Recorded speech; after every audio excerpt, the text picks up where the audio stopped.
If you're having problems with your Snapchat microphone, in today's video, let me show you the way that you can fix it. The first thing that you need to ensure in this case is if the microphone permissions is enabled in your device. So what you can do is just tap and hold the Snapchat app, head over to this eye icon, and once you're inside, you'll be able to see the option called permissions, and make sure that the microphone option is set to allow.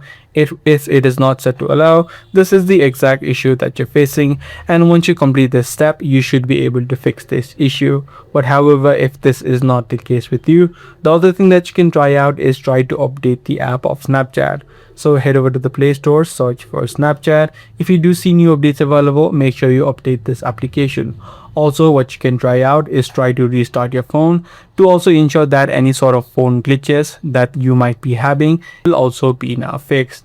Apart from these few steps, what you can also lastly try out is try to uninstall the Snapchat app from your device and then again re-download it. By following these steps, you'll ensure that you fix the Snapchat microphone problem. If this video did help you out, be sure to subscribe. That's going to be all for today. I'm going to see you in the next video.